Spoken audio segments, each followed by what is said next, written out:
I was young when my dad died. Not so young that I don't have memories of him or that I didn't understand what death was, but I was young, nonetheless.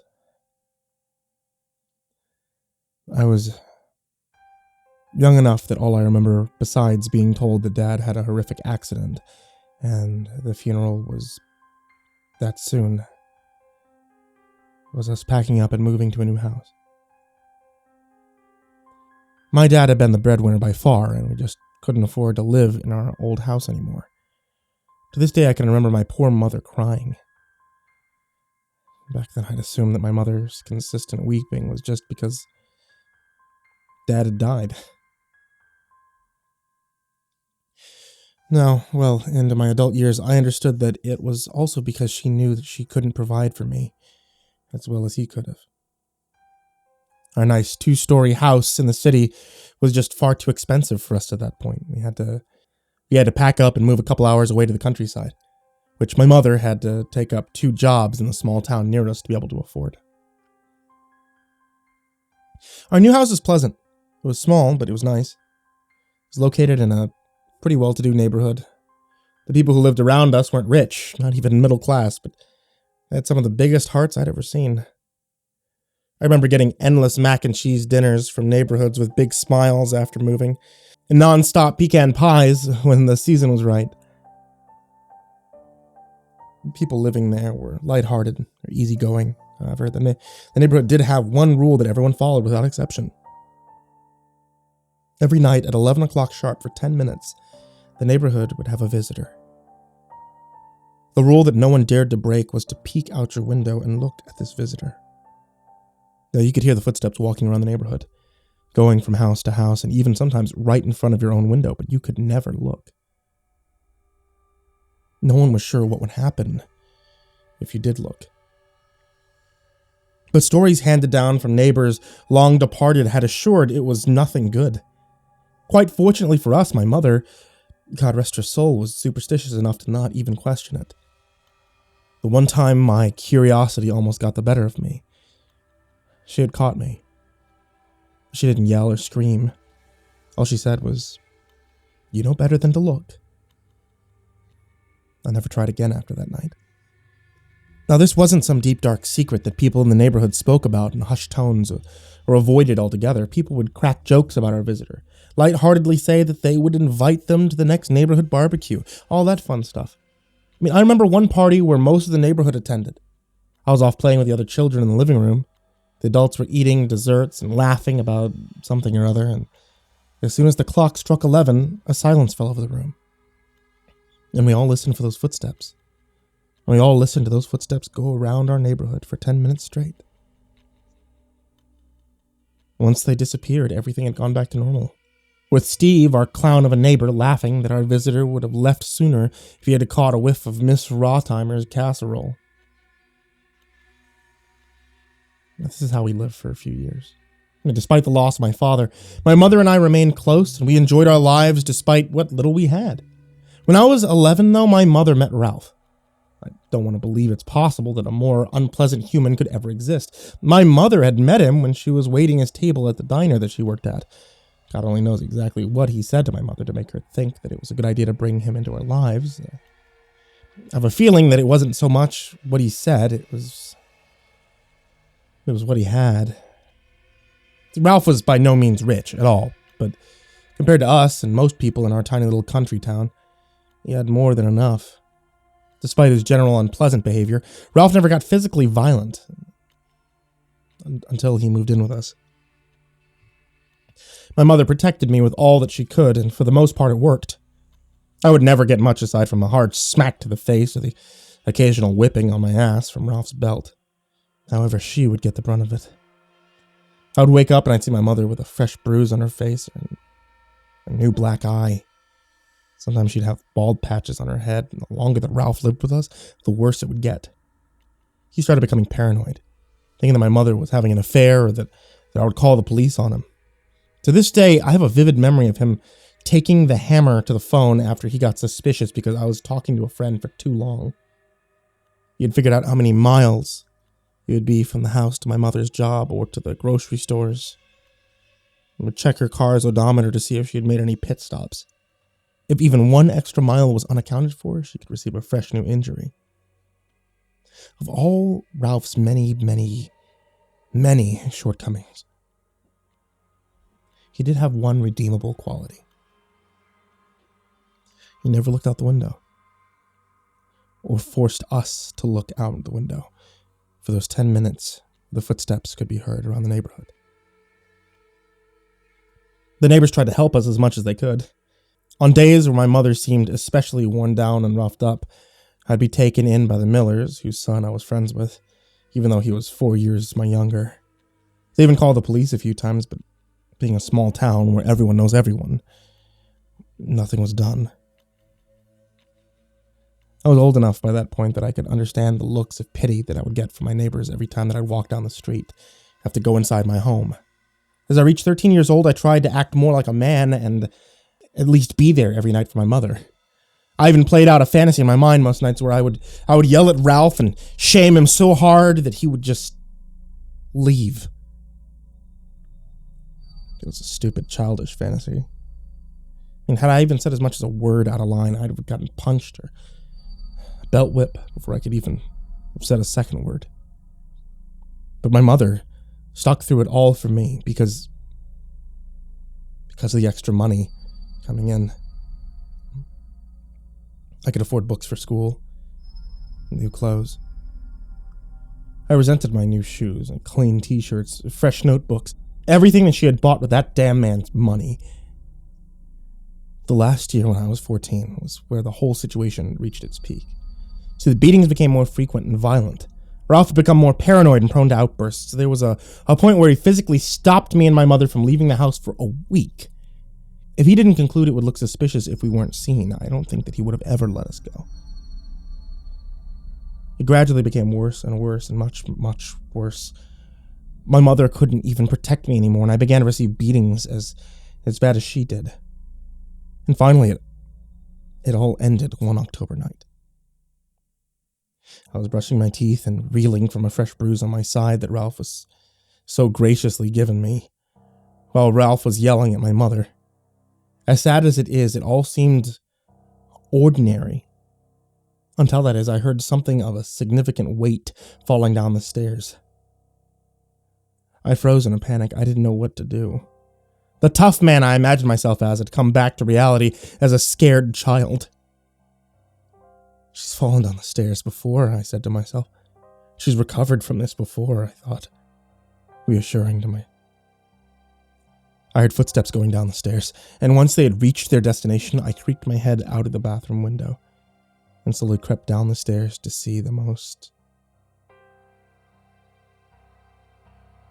awful image of my life.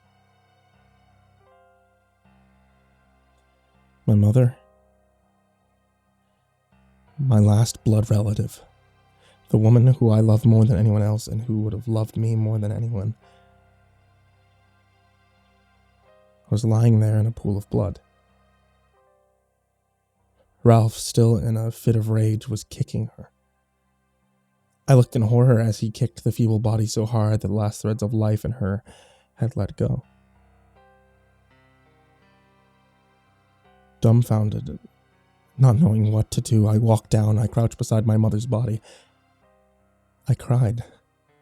I cried bitter tears. I know I cried like this once before when my father passed, and I didn't believe I'll ever cry like that again.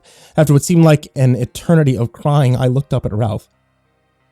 He had a smug look of pride on his face that made my stomach turn.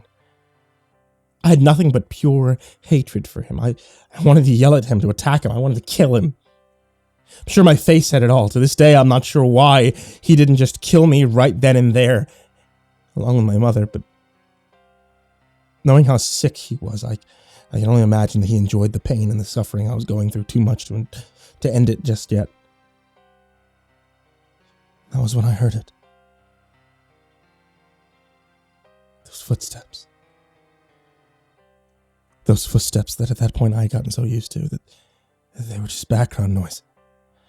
I don't think Ralph heard them. He was probably reveling in my misery too much to notice. I slowly started backing up towards the window, my eyes locked on Ralph, and all All he had was that smug look on his face, the look that said, I can get away with this, and do the same to you.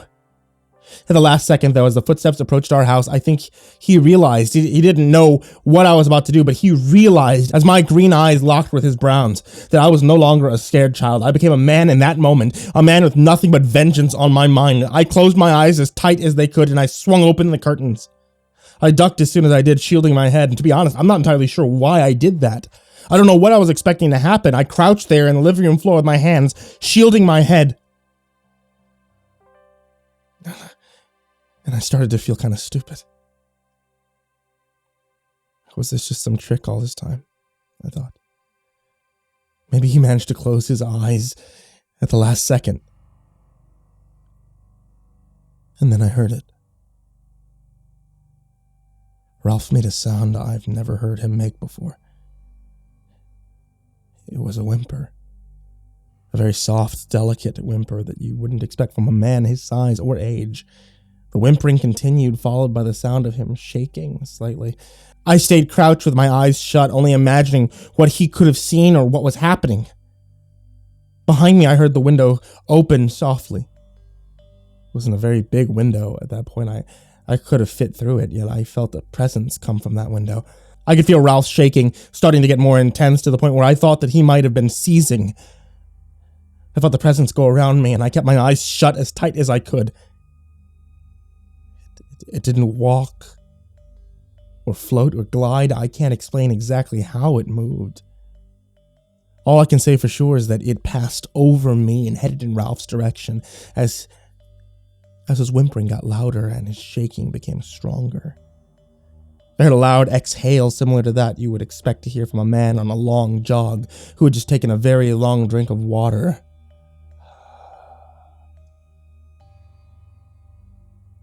And all was quiet. I stayed in that position for a few more minutes. I slowly got up, and I opened my eyes, not sure what I would see. Aside from the fact that the window was open in the room was exactly the way it had always been. Ralph was nowhere to be found, though. The only thing in his place was one finger bone. No skin, no muscle, no nail. Just the bone. Unsure of what to do, I walked to the Millers next door. I couldn't say anything, I just couldn't stop crying. The man I had become just 10 minutes prior had melted back into the scared child.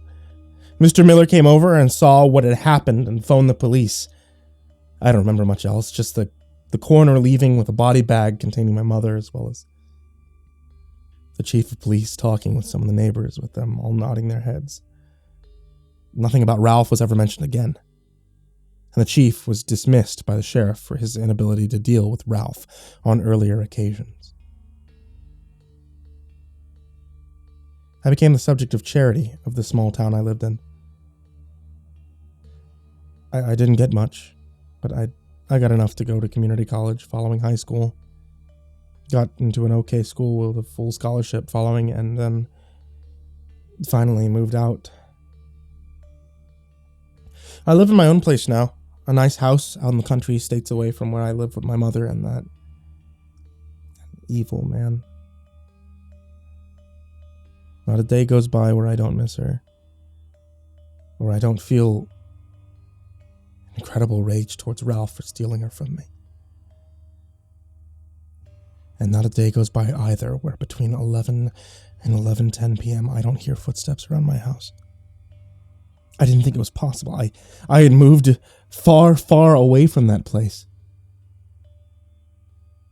I think it might just be me going mad as I got older, but I never check. I know better than to look.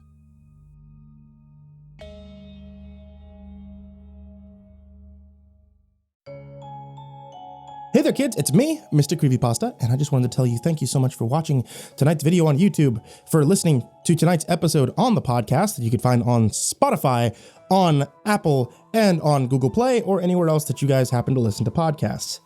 One other thing I wanted to tell you before we get to moving on to the patrons is the books that are currently available on Amazon. If you guys like seeing creepypasta stuff from me or from many of the authors that I work with, check out the Creepypasta collections, both Volume 1 and Volume 2. You can find them both on Amazon. Really, the stars of those are the authors that are in them, which are some of the greatest authors, I think, from both classical creepypastas as well as up to modern ones that we've worked with today. And now, for patreon.com/Mrcreepypasta, which you can always find in a link in the description, I want to give you all a very big thanks. There's many of you down there in the descriptions who I give big thanks to, and everybody also at this tier, like Dr. Strawberry, Jordan Alexander Sanchez, Ken, Lando Higuchi, Brianna Van Tine-Janzen, Chompski, TheRedOakShieldVirus, Sindee Barney, G Weevil 3, Diana Kraus, Stephen VanHuss, Tristain Pelton, Nico, kaeo, TheGingerBroz, Dante Rowe, Raphael Rodriguez, Lastbladesong, Don Meulmeester, Eliminator 86, Nebsky, SteampunkSinner, OptimisticAvacado, Kaleb Dougal, Daniel Poulsen, Finley, and Sky Harbor. You guys are the MVPs, and you guys keep the channel running, and I honestly cannot thank you enough for all that you do. That's all for tonight, guys. Sweet dreams.